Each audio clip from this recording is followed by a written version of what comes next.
Hello friends, എല്ലാവർക്കും നമ്മുടെ അടുത്തൊരു വീഡിയോയിലോട്ട് സ്വാഗതം. ഞാൻ കുറേ കാലമായി ഇങ്ങനൊരു വീഡിയോ ചെയ്തിട്ട്. എനിക്ക് തോന്നുന്നു കുറേ ആയി. ഞാൻ മാവേലി വരുമ്പോഴാണ് ഇപ്പോൾ വന്ന് വരുന്നത്. അതിലും കഷ്ടമായിട്ടുണ്ട് കേട്ടോ. വർഷത്തിലൊരു തവണ പോലും നല്ലൊരു വീഡിയോ ഇടാണ്ടായി. അപ്പോൾ മഴയൊക്കെ ആയതുകൊണ്ട് പൂവൊക്കെ നല്ല രീതിക്ക് വളർന്നിട്ടുണ്ട്. ഈ പൂവ് എനിക്ക് ഭയങ്കര ഇഷ്ടപ്പെട്ടു. ഞാനിത് എടുത്തിട്ട് ഹെയറിൽ വെക്കുകയാണ്. ഇപ്പോൾ ഹെയറിൻ്റെ കെട്ടൊക്കെ അയച്ച് ഹെയർ ഒന്ന് നോക്കുന്നത് എന്താ വെച്ചാൽ ഇന്ന് ചെറിയൊരു പണിയുണ്ട് ഹെയറിൽ. അപ്പോൾ ഞാൻ ഈ ഹെയറിലൊരു ട്രീറ്റ്മെൻറ്റ് എടുത്തിട്ടുണ്ട്. ഇതിൻ്റെ റിസൾട്ട് കിട്ടിയിട്ട് മാത്രമേ എന്ത് ട്രീറ്റ്മെൻറ്റാണ് ഞാൻ പറയുള്ളൂ. അപ്പം ഞാൻ വെറുതെ കളിക്കാം കേട്ടോ അതൊക്കെ.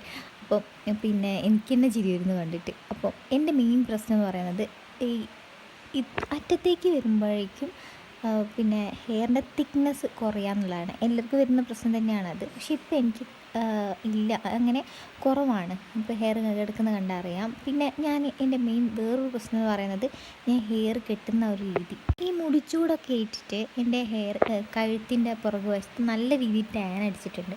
അപ്പം ഞാൻ കരുതി ഹെയർ കട്ട് ചെയ്ത് കളയാമെന്ന്. എന്നാൽ ബാ നമുക്ക് ഹെയർ കട്ട് ചെയ്ത് കളയാം. ഞാൻ പറ്റിച്ചതാട്ടാ, ഞാൻ വെറുതെ പറഞ്ഞാണ്. ഈ അറ്റമൊക്കെ ഈ കുറയുന്നതിനനുസരിച്ച് നമ്മൾ പെട്ടെന്ന് കട്ട് ചെയ്യില്ലേ, അങ്ങനെ ചെയ്യാണ്ട് നിൽക്കുക. പിന്നെ വീക്കിലൊക്കെ നമ്മൾ ഹെയർ കട്ട് ചെയ്യുന്നൊക്കെ ഒന്ന് ഒഴിവാക്കി നിർത്തുക. മാസത്തിലോ 2 മാസത്തിലോ, ശരിക്കും 6 മാസത്തിലൊക്കെ കട്ട് ചെയ്താൽ മതി. കാരണം ഹെയർ വെട്ടുന്ന പോലെ അങ്ങ് വളരില്ല. അത് വെറും റോങ് ആയിട്ടുള്ള കാര്യമാണ്. അങ്ങനെ ചെയ്യുകയാണെങ്കിൽ ഹെയറിൻ്റെ ലെങ്ത്ത് കുറഞ്ഞു പോവുകയാണ് ചെയ്യുക. നമ്മൾ ഹെയർ ലെങ്ത്ത് വെക്കാൻ വേണ്ടിയിട്ടാണ് കട്ട് ചെയ്യുന്നത്. അങ്ങനെ കട്ട് ചെയ്യരുത് കേട്ടോ. പിന്നെ ഞാൻ ഇങ്ങനെ കെട്ടി വെക്കുന്നതുകൊണ്ട് തന്നെ എനിക്ക് ജട ഭയങ്കരമായിട്ട് കൂടുതലാണ്. കാരണം ഹെയറിൻ്റെ മുടിച്ചൂട് അടിക്കുന്നത് കൊണ്ട് സ്കിന്നിന് പ്രശ്നം വരണ്ടെന്ന് വിചാരിച്ചിട്ട് ഇപ്പോൾ നമ്മളെ സൗകര്യത്തിന് വേണ്ടിയിട്ടാണ് കെട്ടി വെക്കുന്നത്.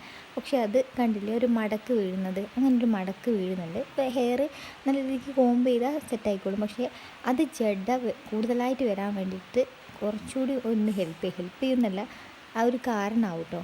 അപ്പോൾ ഇന്ന് ഞാൻ ചെയ്യുന്നത് ഹെയറിൽ ചെറിയൊരു പിന്നെ ഒരു താരനൊക്കെ പോകാൻ വേണ്ടിയിട്ടുള്ള ഒരു കുറച്ച് സാധനങ്ങൾ ചേർത്തിട്ടുള്ളൊരു മസാജും കൂടി കൊടുക്കാമെന്ന് വിചാരിച്ചു.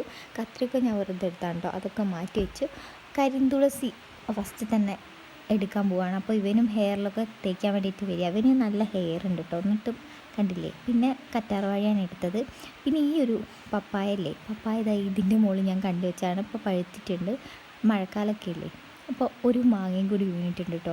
അപ്പോൾ ഇതൊക്കെ ഞാൻ തലയിൽ അപ്ലൈ ചെയ്തു. കുറച്ച് കഴിഞ്ഞിട്ട് വാഷ് ചെയ്താലും വാഷ് ഔട്ട് ചെയ്തില്ലെങ്കിലും കുഴപ്പമില്ല. പിന്നെ നമ്മുടെ പാചകമൊക്കെ ചെയ്യുന്നുണ്ട്. അതൊക്കെ കഴിഞ്ഞിട്ട് നമ്മൾ കോഴിക്കോട് ബീച്ചിലേക്ക് വന്നാണ്.